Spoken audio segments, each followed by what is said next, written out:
ব্যাংকার বন্ধুরা আসসালামু আলাইকুম রহমতুল্লাহ। ব্যাংকার্স লার্নিং ক্লাবে আরেকটি নতুন ভিডিওতে সবাইকে স্বাগত জানাচ্ছি। আমরা আজকে কথা বলবো মানি নিয়ে, মানি এবং ফাংশনস অফ মানি, অর্থাৎ মানি কি, এইটার ফাংশন কি। এই প্রশ্নটা 96তম ডিপ্লোমা পরীক্ষায় এসেছিল, তা আমার কাছে এবারও একটি গুরুত্বপূর্ণ টপিক বলে মনে হচ্ছে। ছোট প্রশ্ন না আসলেও টিকা আকারে যদি মানি আসে আপনারা এটা লিখতে পারবেন। তো সবার প্রতি অনেক কৃতজ্ঞতা আমার পাশে থাকার জন্য। যারা এখনো সাবস্ক্রাইব করেননি অবশ্যই সাবস্ক্রাইব করে নেবেন। What is money? Money is anything that is generally acceptable as a means of payment in the settlement of all transaction including debt. অর্থাৎ মানি হচ্ছে যে কোনো কিছু যেটা সাধারণভাবে সবার কাছে গ্রহণযোগ্য as a means of payment, অর্থাৎ পেমেন্ট করার জন্য, অর্থাৎ মূল্য পরিশোধ করার জন্য, বা কোনো একটা সেটেলমেন্টে মূল্য পরিশোধ করার জন্য সবার কাছে গ্রহণযোগ্য যে কোনো একটা কিছুই হচ্ছে আসলে মানি। অর্থাৎ আপনি যখন কোনো কিছুর মূল্য পরিশোধ করতে যাবেন এবং যেটা দিয়ে, যে কোনো বিষয় দিয়ে, আপনি একটা কাগজ, একটা কলম, একটা ছেঁড়া নোট, একটা ছিঁড়া কাগজ, একটা গাছের পাতা, এটা যদি সবার কাছে গ্রহণযোগ্য হয় সেটাই হচ্ছে মানি। তা আপনাদের শৈশবের কথা মনে পড়ে কিনা যে কাঁঠাল পাতা দিয়ে আমরা টাকার মতো করে আমরা কারেন্সি বিনিময় করতাম, আমরা খেলতাম একসাথে, তারপর মিছিমিছি আমরা সদাই করতাম একজন আরেকজনকে কাঁঠাল পাতা দিয়ে। যেটা বড় সাইজের সেটা ছিল 500 টাকার নোট, যেটা ছোট সাইজের সেটা ছিল 100 টাকার নোট। কারণ আমাদের যখন আমরা খেলতাম সবাই মিলে, সবার কাছে এই কাঁঠাল পাতাটার অ্যাকসেপ্টেবিলিটি ছিল, এটাই হচ্ছে জেনারেলি অ্যাকসেপ্টেবল। আমরা যারা খেলতাম সবার কাছে কাঁঠাল পাতা ছিল একটা বিনিময়ের মাধ্যম হিসেবে। ঠিক তেমনি ওই সিচুয়েশনে ওই কাঁঠাল পাতায় ছিল মানি। আর এখন মানি হচ্ছে যে কোনো একটা কিছু যেটা সবার কাছে গ্রহণযোগ্য। আমি যখন কোনো একটা কিছুর বিনিময় হিসাবে এটাকে একটা মাধ্যম হিসেবে ব্যবহার করব, এটাই হচ্ছে মানি। এবং ইনক্লুডিং ডেট বলতে আপনি যখন ডেট, সুদ পরিশোধ করবেন, ইন্টারেস্ট বা লোন, যে কোনো ক্ষেত্রেই আপনি একটা লোন পরিশোধ করার ক্ষেত্রেও যদি আপনি যেটা দিয়ে লোন পরিশোধ করবেন সেটা যদি সবার কাছে অ্যাকসেপ্টেবল হয়, সেক্ষেত্রে সেটা হচ্ছে মানি। Money is a medium of exchange that is centralized, generally accepted, recognized and facilitated transaction of goods and services. অর্থাৎ আপনি কোনো পণ্য কিনলেন বা কোনো একটা সার্ভিস নিতে চাইলেন, পণ্য বিনিময়, সার্ভিস বিনিময়ের ক্ষেত্রে সবার জন্য একটা কেন্দ্রীভূত একটা বিষয়, সবার কাছে অ্যাকসেপ্টেড, রিকগনাইজড, এবং এটাই ফেসিলিটেট করে, যে ট্রানজাকশনটাকে ফেসিলিটেট করে, এটাই হচ্ছে আসলে money. Money commonly defined comprises coin and paper currency and demand deposits of bank. আমরা যেটা চোখে দেখি যে কারেন্সি, পেপার কারেন্সি দেখি, কয়েন দেখি, আর আরেকটা যেটাকেও আসলে মানি হিসেবে তুলনা করা হয় সেটা হচ্ছে demand deposit of bank. Treasury ম্যানেজমেন্টে কিন্তু এটা ডিমান্ড ডিপোজিট সম্পর্কে একটা আলাদা টপিকস আছে, আমি যদি সুযোগ পাই আলোচনা করব।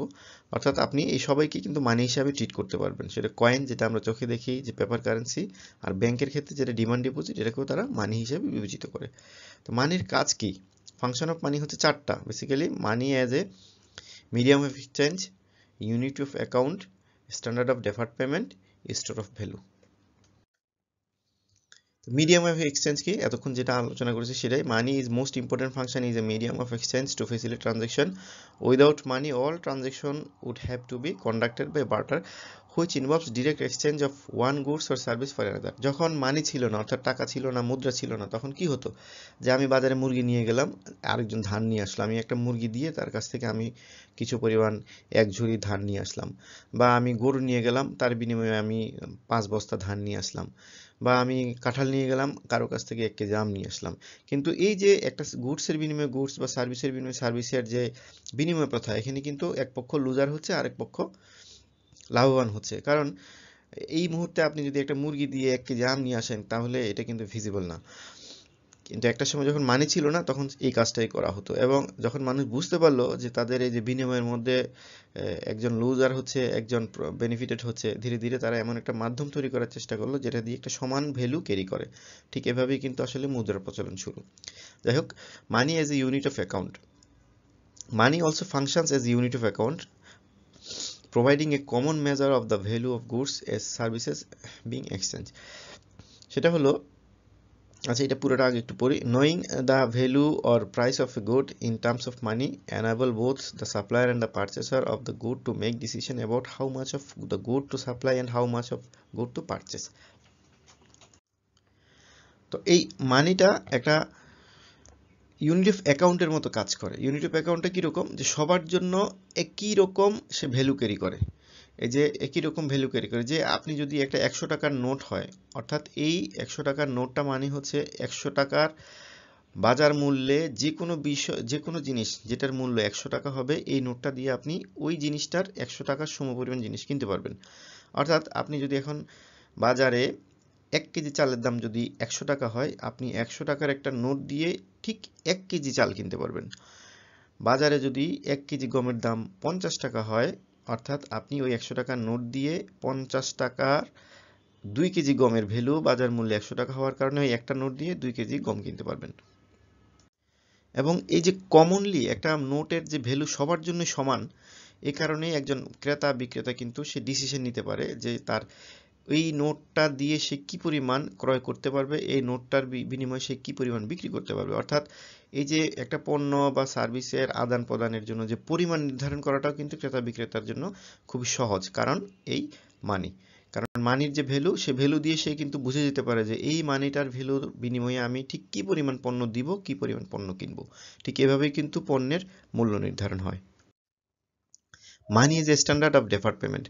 Money also serves as a standard or unit in terms of which deferred or future payment are stated.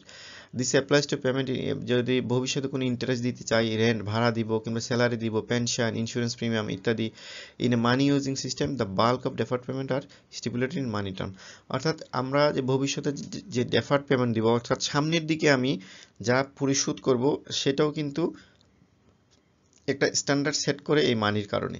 কারণ আমি আপনার কাছ থেকে একটা লোন নিলাম, কি পরিমাণ ইন্টারেস্ট পে করব, বা একটা ইন্স্যুরেন্স আমি করলাম, কি পরিমাণ প্রিমিয়াম দিব, এটা অবশ্যই মানির উপর বেস করে, মানিকে কেন্দ্র করেই এই স্ট্যান্ডার্ডটা তৈরি হয়, এবং মানিটা এইটার একটা স্ট্যান্ডার্ড হিসেবে গুরুত্বপূর্ণ ভূমিকা পালন করে। এখানে স্ট্যান্ডার্ডটা কেন, সে ধরেন আপনি ঠিক আগামী 1 বছর আপনার কাছ থেকে আমি বাসা ভাড়া নিলাম, এখন প্রতি মাসে মাসে আপনি বাসা ভাড়ার বিনিময়ে কি পরিমাণ আপনাকে আমি পেমেন্ট করব, সেটা কিন্তু এই যে একটা মানির টাকার বা মানির যে ভ্যালু দিয়ে নির্ধারণ হয়। অর্থাৎ আমি আপনার কাছ থেকে প্রতি মাসে 30,000 টাকা সমপরিমাণ সার্ভিস নিচ্ছি, বাসায় থাকবো আমি বাসায় থাকবো, আমি ইউটিলিটি আমি ভোগ করব। তো এই যে আপনি নির্ধারিত হচ্ছে বিষয়টা যে ঠিক কত পরিমাণ আমি আপনাকে পেমেন্ট করবো এর বিনিময়ে, সেটা কিন্তু টাকার মাধ্যমে স্ট্যান্ডার্ডটা নির্ধারণ হচ্ছে। Money is a store of value. In order to be a medium of exchange, money must hold its value over time. That is, it must be a store of value. If money could not be stored the value period of time, it still remain valuable in exchange. It would not be solved the double coincident want of problem. Therefore, would be not be adapted as a medium of exchange. আচ্ছা, মানি সবসময়, অর্থাৎ যে মানি সবসময় একটা ভ্যালুকে store করে। ভ্যালুকে store করে কেমন, আপনার কাছে যদি একটা 500 টাকার নোট থাকে, এই কাগজটা অর্থাৎ এই মুদ্রাটা, এই মানিটা কিন্তু 500 টাকার সমপরিমাণ ভ্যালু ফিক্সড এটার জন্য স্টোর করা। এই 500 টাকা দিয়ে আপনি যার কাছেই থাকবে, যে কোনো পণ্য কিনেন না কেন, এটা কিন্তু আপনি ঠিক 500 টাকার সমপরিমাণ আপনার ভ্যালু ক্রিয়েট করবে। এই 500 টাকার নোটটা আপনার কাছে আসলো, আপনি 3 বছর পরেও কিন্তু এই 500 টাকার নোট আপনার কাছে 500 টাকার সমপরিমাণ ভ্যালু সে ক্রিয়েট করবে। সে কিন্তু এটা কমবে না, বাড়বে না। হয়তো মুদ্রাস্ফীতির কারণে, মূল্যস্ফীতির কারণে হয়তো আপনি এখন 500 টাকাতে যা কিনতে পারবেন, পরবর্তীতে সেটা তার সমপরিমাণ নাও কিনতে পারেন, কিন্তু ওই সময়ে বাজার মূল্যে যে জিনিসটা আপনি কিনতে পারবেন, কিনতে চাইবেন, সেই জিনিসটার, সেই পণ্যটার যে ভ্যালু 500 টাকার সমান, এই নোট দিয়ে কিন্তু আপনি তাই করতে পারবেন। অর্থাৎ আপনি এটা সময় ভেদে, আজ থেকে 10 বছর পরে হলেও সেই ভ্যালুটা কিন্তু 500 টাকার নোটের 500 টাকা ভ্যালুই থাকবে। হয়তো এটা দিয়ে আপনি কম পণ্য কিনতে পারবেন, কিন্তু ভ্যালু কিন্তু সমানই থাকবে। এবং এই ভ্যালুটা যদি তাই না থাকতো, এটা স্টোর যদি না করতো, তাহলে কিন্তু এটা মিডিয়াম অফ এক্সচেঞ্জ হিসেবে এটা অ্যাডপ্ট করা যেত না। Money is more liquidated than more other store value because medium of exchange. আচ্ছা, এরা হচ্ছে অন্যান্য যে কোনো জিনিস যেটার ভ্যালু স্টোর করে, তার তুলনায় মানি হচ্ছে সবচেয়ে বেশি লিকুইড, মানে দ্রুত তরল করা যায়। যেমন আমি আপনাকে বলতে পারি, আপনার কাছে একটা গয়না আছে যেটার বাজার মূল্য এখন ধরেন এক ভরির বাজার মূল্য 1 লক্ষ টাকা। আপনি কারো কাছ থেকে একটা ফার্নিচার কিনতে গেলে, 1 লক্ষ টাকার একটা ফার্নিচার যখন কিনতে চাইবেন, আপনি যদি তাকে বলেন যে ভাই, এই গয়নাটার দাম হচ্ছে 1 ভরি ওজন, এবং বাজারে এটা 1 লক্ষ টাকা করে বিক্রি হচ্ছে 1 ভরি, তো এটাও কিন্তু একটা এক্সচেঞ্জের মানে মিডিয়াম হতে পারে। কিন্তু ওই ব্যক্তি আপনাকে এই স্বর্ণের বিনিময়ে না কিনে সে কিন্তু আপনার কাছে টাকা চাইতে পারে।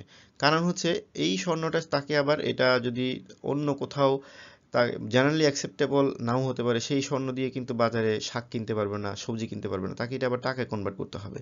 তার চেয়ে বরং সে চাইবে কি আপনার কাছ থেকে, ভাই না আমি গয়না নিয়ে আপনাকে এই আলমিরা বিক্রি করবো না, আপনি আমাকে টাকা দেন। কারণ কি এই টাকাটা মোর লিকুইড, এটা দ্রুত এটাকে লিকুইড করা যায়, এই জন্য এটা সবার কাছে acceptable. ফার্দারমোর money is easily transported store of value that is available in number of, আচ্ছা দেখো এটা হচ্ছে আপনি মানিকে দ্রুত যে কোনো জায়গায় কুইকলি কনভার্ট করতে পারেন, আবার ট্রান্সপোর্ট করতে পারেন, এটার ভ্যালুকে আপনি ট্রান্সপোর্ট করতে পারেন। যেমন আপনি একটা টাকা দিয়ে একটা জিনিস কিনলেন বা আপনার ভ্যালু এড হলো, এরকম যাক।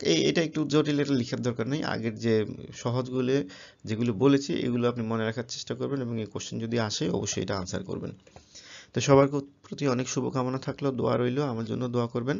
সবার পরীক্ষা ভালো হোক, সবাই ভালো থাকুন, সুস্থ থাকুন। পরবর্তী ভিডিও দেখার আমন্ত্রণ জানিয়ে এখানে শেষ করছি। আসসালামু আলাইকুম।